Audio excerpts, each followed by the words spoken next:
Welcome back to ICT. मैं Sabir Hussain, ICT learning programme में आपका फिर से स्वागत है। जैसा कि मैं आपको बताऊं कि वर्ड 2016 का हम कंप्लीट एक ट्यूटोरियल लेके आ रहे हैं जिससे आप अच्छे से उस चीज़ों को सीख सकते हैं। पीछे के 2 वीडियो में मैंने आपको बताया था वर्ड को कैसे स्टार्ट करते हैं, उसकी फाइल कैसे क्रिएट करते हैं, उसमें सेव कैसे करते हैं, उसकी फॉर्मेटिंग में जैसे बताया था मैंने आपको उसके फॉन्ट स्टाइल कैसे चेंज कर सकते हैं, टेक्स्ट कैसे चेंज कर सकते हैं। आई होप वो वीडियो आपको समझ में आई होगी। जिन्हें उस वीडियो में कुछ डाउट है, कुछ समझ में नहीं आया होगा, हमें कमेंट बॉक्स के थ्रू बता सकते हैं। मैं उन चीज़ों को सॉल्व करने की कोशिश करूंगा और उसके ऊपर एक नया से वीडियो लेके आऊँगा। एंड जो पीछे के वीडियो नहीं देखे हैं, मैं रिक्वेस्ट करूंगा आपको कि वो वीडियो प्लीज़ आप देखें ताकि आपको हर ऑप्शन स्टार्ट से आपको समझ में आए और एक एक डाउट आपको क्लियर हो। ठीक है, आज का हमारा टॉपिक है पैराग्राफ। तो चलिए हम पैराग्राफ के बारे में जानते हैं, जिसमें हम सेट करते हैं कैसे अलाइनमेंट सेट करते हैं, उसमें बुलेट कैसे सेट करते हैं, इन चीज़ों को हम जानेंगे। चलिए स्टार्ट करते हैं पैराग्राफ।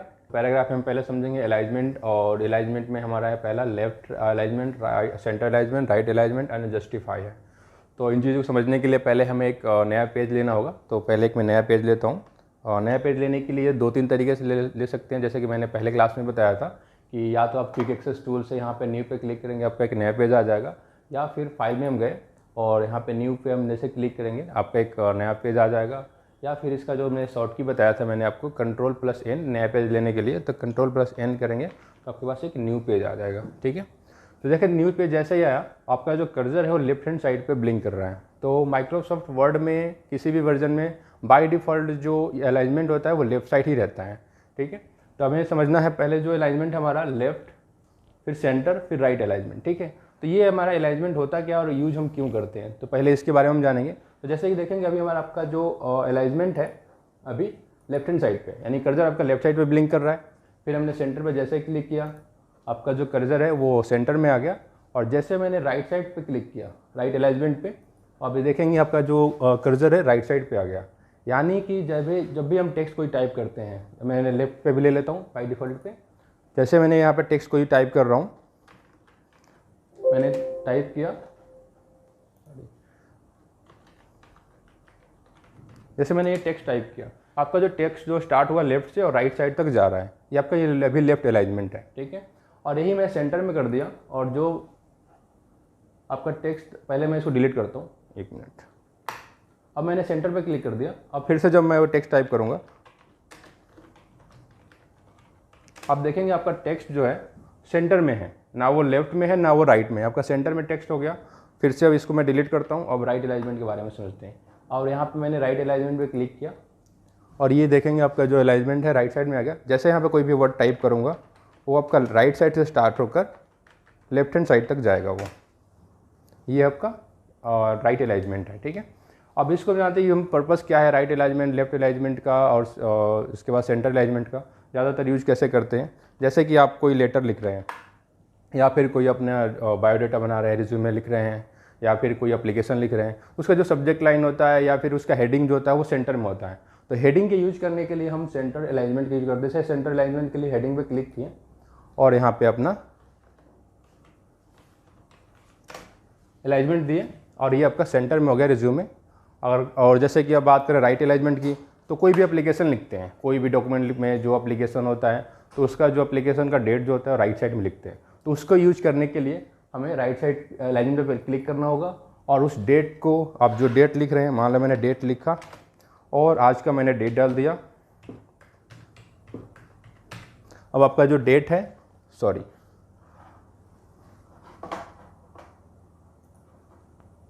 ठीक है, आपका डेट जो है राइट साइड पे आ गया। ये आपका राइट अलाइनमेंट है। तो इसके लिए यूज करते हैं लेफ्ट अलाइनमेंट, राइट अलाइनमेंट। अब हमारा जो फोर्थ इसमें अलाइनमेंट है वो है जस्टिफाई। तो जस्टिफाई का यूज क्यों करते हैं उसके लिए मैं आपको बताता हूँ वो क्या होता है और कैसे उसको यूज करते हैं। ठीक है, ये जो अलाइनमेंट मैंने आपको बताया अभी तीनों, वो तीनों आप, जैसे कि मैं अभी एक एक वर्ड लिखा था, मैं डिलीट कर दिया था ताकि आपको बेटर समझ में आए। और वो वर्ड आप लिख कर के भी अलाइनमेंट सेट कर सकते हैं। जैसे कि मान लो कि मैंने यहाँ पे ही लिख दिया डेट। ठीक है, ये मैंने डेट लिख दिया और चाहता हूँ कि ये डेट मेरा यहाँ पे लिखा हुआ है नहीं, ये डेट मेरा राइट हैंड साइड पे, जैसे डिलीट नहीं करना चाहते हो तो यहाँ पे कुछ नहीं करना है, आपको कर्सर को यहाँ पर रखना है और राइट अलाइनमेंट पे क्लिक कर देना है। आपका टेक्स्ट जो है राइट साइड में वो आ गया। ठीक है, और यही चीज़ मान लो कि ये डेट नहीं है और कोई ये हेडिंग समझ के आप समझ लेते हैं इसको हेडिंग ही पहले, और इस हेडिंग को रखना है, आप इस सेंटर पर क्लिक कर दीजिए, आपका ये हेडिंग सेंटर में आ जाएगा। तो इस तरह से आप इस अलाइनमेंट को लेफ्ट राइट सेंटर यूज कर सकते हैं। अब इन तीनों का शॉर्ट की भी है, ठीक है। अगर मान लो कि अभी आपका जो टेक्स्ट है सेंटर में है, अब इसको चाहते हैं कि आपको लेफ्ट साइड में हो जाए, तो इसका जो शॉर्ट की है Ctrl+L प्रेस करेंगे, लेफ्ट हैंड साइड पे आ गया। और राइट साइड में करना पड़ चाहते हैं आप तो Ctrl+R प्रेस करेंगे, आपका राइट साइड में आ गया, ठीक है। और ये सेंटर में करना है आपको Ctrl+E प्रेस करेंगे, आपका जो अलाइनमेंट है वो सेंटर में आ गया, ठीक है। तो इस तरह से आपका तीनों अलाइनमेंट सेट करते हैं। अब हमारा फोर्थ अलाइनमेंट है वो है जस्टिफाई। तो जस्टिफाई अलाइनमेंट के लिए हमें पहले थोड़ा ज़्यादा टेक्स्ट लेना पड़ेगा, इतने टेक्स्ट से वो समझ में आपको नहीं आएगा। तो इसके लिए हम क्या करते हैं, पहले हम कुछ टेक्स्ट ले लेते हैं। तो पहले मैं इसको डिलीट करता हूँ, ठीक है।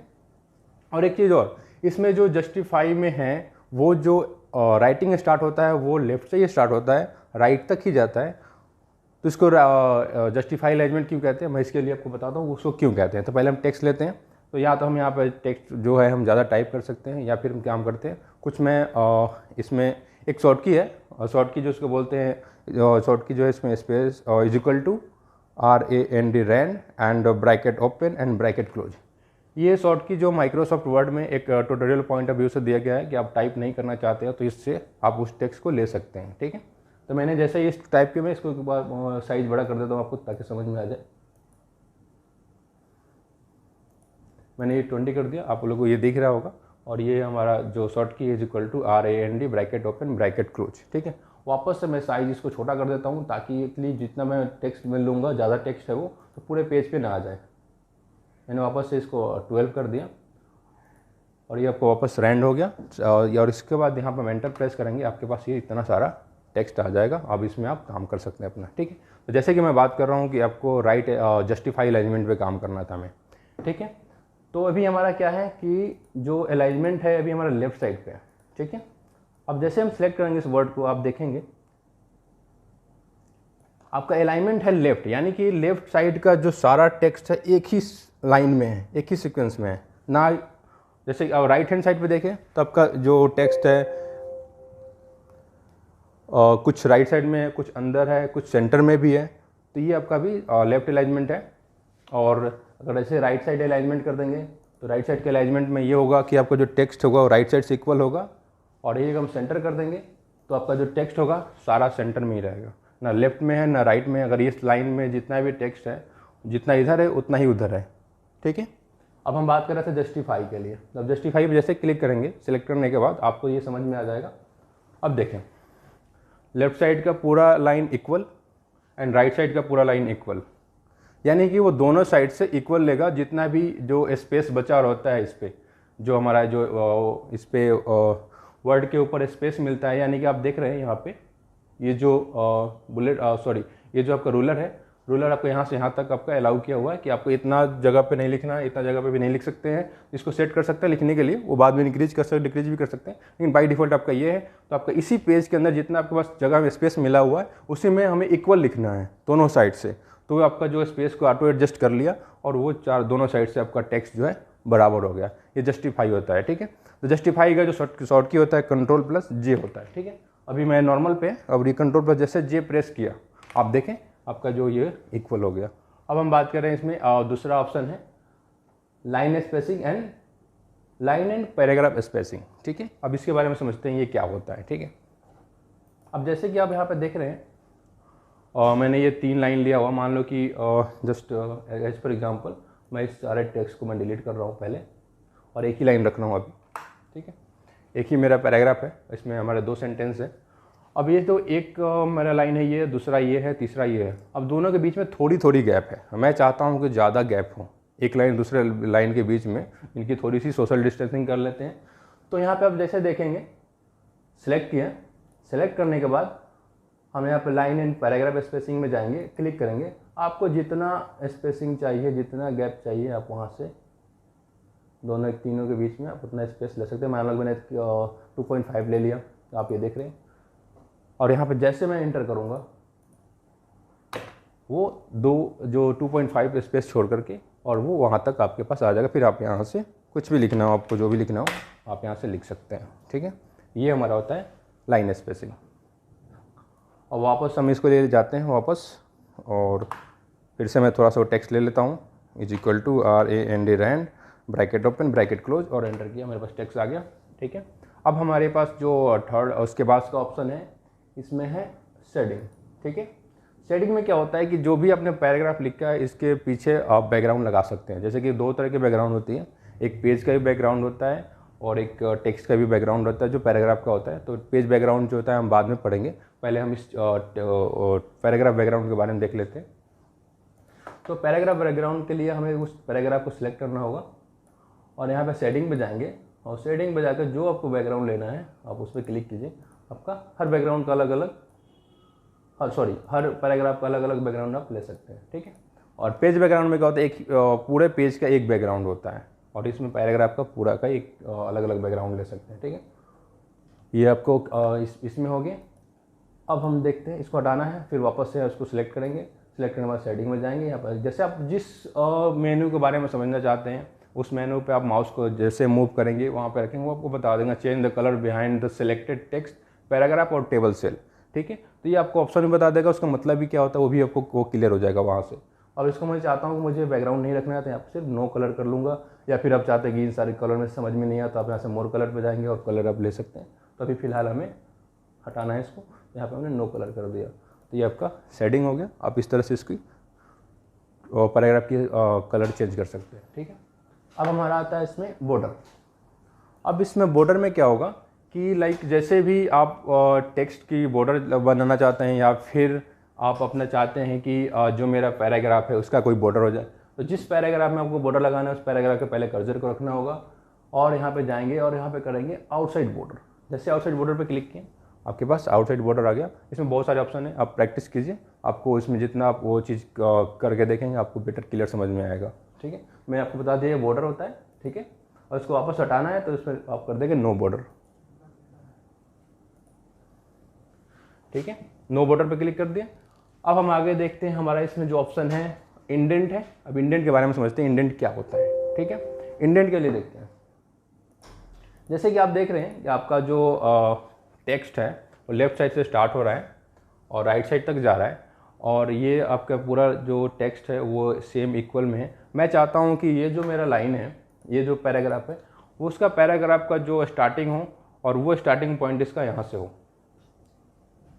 ठीक है, इसके लिए हम दो तीन तरीके, मैंने आपको बताया था कि आपको इंडेंट के लिए भी जो कि मैं एडवांस लेवल पे भी बताऊंगा वो कैसे बता होता है वो चीज़ है। एक तो आपका मैनुअल जो चीज़ है, मैनुअल जैसे कि मैं एक इसको हटा दूँ पहले मैं इसको रख ही लेता हूँ ताकि आपको समझ में आए कि मैंने कहाँ तक बोला था, यहाँ तक के लिए। ठीक है, और मैंने क्या किया, यहाँ पे आप कुछ टेक्स्ट को टेक्स्ट की जो टेक्स्ट के पहले मैंने कर्सर को रख लिया। कर्सर को रखने के बाद यहाँ पे हम इंक्रीज इंडेंट करेंगे। ठीक है, इंक्रीज इंडेंट पे क्लिक करेंगे, आप देखेंगे आपका जो इंडेंट है वो आपका जो राइटिंग जो है अलाइनमेंट अभी लेफ्ट में ही है बट इंडेंट आपका हो गया, यानी कि टेक्स्ट को वो साइड में कर लिया। आपके जितना पैराग्राफ को जिस पैराग्राफ को हाईलाइट करना चाहते हैं उस तरह से आप कर सकते हैं।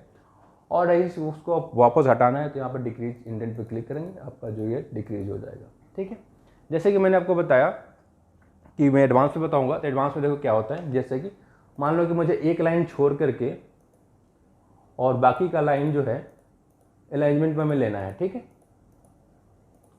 और सॉरी इंडेंट में लेना है, तो यहाँ पे टैब इंडेंट है। ठीक है, यहाँ से दो तरह के टैब इंडेंट है, राइट इंडेंट भी है, लेफ्ट इंडेंट भी है। ठीक है, और होल वर्ड लाइन भी इंडेंट है। ठीक है, तो अभी हम क्या कर रहे हैं, हम एक, अब देखो फर्स्ट लाइन है इंडेंट पे, जैसे इसको मूव करेंगे आप यहाँ पे देखेंगे, मैं आपको बता दूँ ये जो है ये यहाँ पे आपको रूलर में ये आपको की मिलेगा। आप जैसे यहाँ पे देखेंगे आपका दो है, एक ऊपर भी है नीचे भी है और एक इसमें दो तीन है। ठीक है, इससे आप रूलर भी सेट कर सकते हैं, इंडेंट भी सेट कर सकते हैं। तो इंडेंट और रूलर कैसे सेट करेंगे वो मैं बता दूं आपको।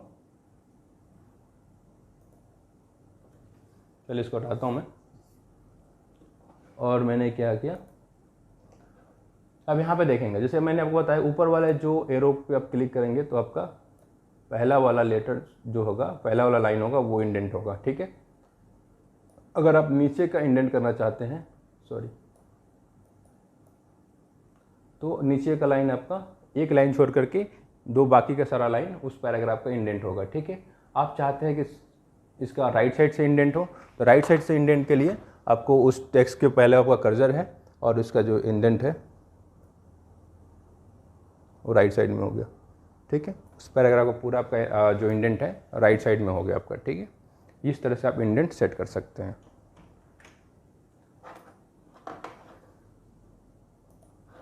ठीक है। अब हमारा इसमें ऑप्शन है बुलेट एंड नंबरिंग, ठीक है, और इसके बाद से सॉर्टिंग है। तो बुलेट एंड नंबरिंग और सॉर्टिंग के लिए हमें इस टेक्स्ट की ज़रूरत नहीं पड़ेगी। हम और थोड़ा सा कुछ इसमें बुलेट के लिए, नंबरिंग के लिए हमें एक लिस्ट रेडी करना होगा, तो वो लिस्ट रेडी करते हैं पहले। लिस्ट के लिए जैसे कि आप कुछ अल्फ़ाबेटिकली कर सकते हैं, वो इसके लिए सॉर्टिंग के लिए, जैसे कि मान लो कि हम स्टार्टिंग में हम जो पढ़ते थे तो हमारे पास जो बुक होता था, जो A for apple, B for ball, इस तरह से हम बुक लिखते जो हम पढ़ते थे, तो पहले इसमें आपको बेटर समझ में आएगा। मैं इसको बता रहा हूँ, जैसे कि मैंने लिख लिया, मान लो 4-5 स्पेलिंग लिख लेता हूँ किसी चीज़ का। जैसे कि मैंने लिख दिया बुक, मैंगो, ठीक है, और उसके बाद से लिख देते हैं हम वैन, ये हो गया, ठीक है।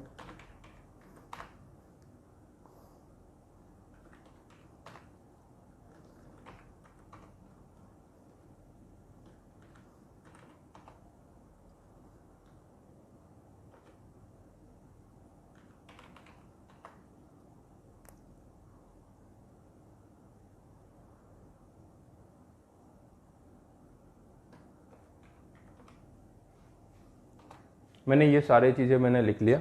अब क्या चाहते हैं कि जो एक और चीज़ लिख दूँ, ठीक है। अब चाहते हैं कि हमारा जो ये जितना भी स्पेलिंग मैंने लिखा है वो ये हमारा अल्फ़ाबेटिकली अरेंज हो जाए, ठीक है। तो अल्फ़ाबेटिकली अरेंज करने के लिए हमें क्या करना होगा, इस सारे टेक्स्ट को सिलेक्ट करना होगा, और टेक्स्ट को सिलेक्ट करने के बाद हम यहाँ पे जाएंगे सॉर्टिंग पे, ठीक है। सॉर्टिंग आप क्लिक करेंगे तो आपसे ये पूछेगा कि आप किसको सॉर्टिंग करना चाहते हो। तो मेरा पैराग्राफ होगा, और इसमें से अगर सीरियल नंबर होता, अगर मान लो इसमें नंबरिंग लगाया होता तो उसको नंबरिंग को भी सिलेक्ट कर सकते थे। अभी हमें क्या करना है, टेक्स्ट को करना है। टेक्स्ट पे क्लिक किए और असेंडिंग करना है, डिसेंडिंग करना है। तो पहले हमारा जो है डिसेंडिंग पे क्लिक करते हैं, तो ये डिसेंडिंग आप देखिए क्या हुआ। अब यहाँ पे वैन है, TSMKHFGDB और A, और यही अगर आपको असेंडिंग करना होगा क्लिक करेंगे और यहाँ पे असेंडिंग करेंगे। आप यहाँ पे देखेंगे AB, उसके बाद से इस तरह से आपका अल्फ़ाबेटिकली ये अरेंज हो जाएगा। अब हम इसके बाद आगे हम देखते हैं जो हमारा है बुलेट, ठीक है।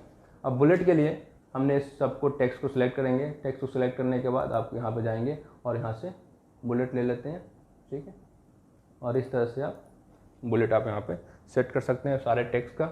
और चाहते हैं कि बुलेट के लिए आपको जैसे ये कोई सिंबल ना लेकर के हम नंबर लें, ठीक है। सिंबल लेकर नंबर ना लें तो यहाँ पे क्लिक करेंगे। हमें जो आपको चाहिए, जैसे 1 2 लेना है, 1 2 भी जैसे 1 के बाद डॉट है आप ये ले सकते हैं। 1 के बाद आपका लाइक जो ब्रैकेट ओपन क्लोज है वो ले सकते हैं। फिर यार दूसरे जैसे कि रोमन में ले सकते हैं, अल्फ़ाबेटिकली जो है ABCD के अंदर कैपिटल में लेना है, स्मॉल में लेना है, इस तरह से आप ले सकते हैं, ठीक है। तो मैंने 1 2 3 ले लिया। तो आप इस तरह से भी आप बुलेट अपना सेट कर सकते हैं। बुलेट का कलर चेंज करना हो तो आप सिंपल फिर से वही आप उसको सिलेक्ट कीजिए। सिलेक्ट करने के बाद आप कलर पे जाएंगे, टेक्स्ट कलर पे, और बुलेट का कलर यहाँ से चेंज कर सकते हैं। अब हमारा इसमें जो आता है नंबरिंग के आपका बुलेट हो गया। एक तो इसमें जो सिंबल के हिसाब से कर सकते थे, दूसरा नंबर के हिसाब से कर सकते थे, तीसरा होता है इसमें एक मल्टी लेवल करने के लिए आपको क्या करना होगा। जैसे कि मान लो कि आप एग्ज़ाम में क्वेश्चन पेपर आपको मिलते हैं, और क्वेश्चन पेपर में एक क्वेश्चन होता है, उसका आंसर होता है 4। अब जो भी आपको उसमें सूटेबल आंसर होता है आप उसको चूज करते हो। तो उस क्वेश्चन को कैसे सेट करते हैं, ठीक है। जैसे मान लो कि मैंने एक क्वेश्चन सेट कर लिया, और मैंने मान लो क्वेश्चन सेट कर लिया, which is the brain of computer, ठीक है। सॉरी, इसमें आपको क्वेश्चन मार्क लगा दिया। ये हमारा क्वेश्चन है, which is the computer of, और which is the brain of computer, और इसका हमने कर दिया सीरियल नंबर, ठीक है। सीरियल नंबर हमने किया 1। हमने इसमें पूछा कि जो कंप्यूटर का ब्रेन है वो कौन सा है। तो इसमें ऑप्शन मिलते हैं आपको 4 ऑप्शन लेने के लिए। जैसे मान लो कि मैंने यहाँ पे जैसे प्रेस किया तो आपके पास ऑप्शन अभी आया है 2, यानी कि पहला क्वेश्चन या दूसरा क्वेश्चन। हमें दूसरा क्वेश्चन नहीं लेना है, हमें ऑप्शन देना है। तो यहाँ पे मल्टी लेवल जो बुलेट लगाने के लिए आपको यहाँ पे सिर्फ टैब प्रेस करना है। जैसे टैब प्रेस किया तो फर्स्ट का ए आ गया, ठीक है। ए में यहाँ पे हमने जो आंसर टाइप करना है हमें वो टाइप हमने सेट कर लिया है। अगर रैम लिख दिए, फिर लिखें यहाँ पे HDD लिख दिया, ठीक है। और यहाँ पे हम कर लिया कि लाइक CD लिख दिए और यहाँ पे लिख दिया CPU, ठीक है। अब आपका जो भी आंसर होगा आप इसमें से चूज कर सकते हैं और इस तरह से आप उस क्वेश्चन पेपर को भी सेट कर सकते हैं। आज हमने पैराग्राफ के बारे में सीखा, जिसमें हमने अलाइजमेंट, बुलेट, इन सब चीज़ों को सीखा। और मैं चाहता हूं कि आप लोग थोड़ा ज़्यादा इसमें प्रैक्टिस करें ताकि आपको बेटर समझ में आए, और जितना प्रैक्टिस करेंगे आपको इतना स्मूथली आप इस वर्ड को यूज कर सकते हैं।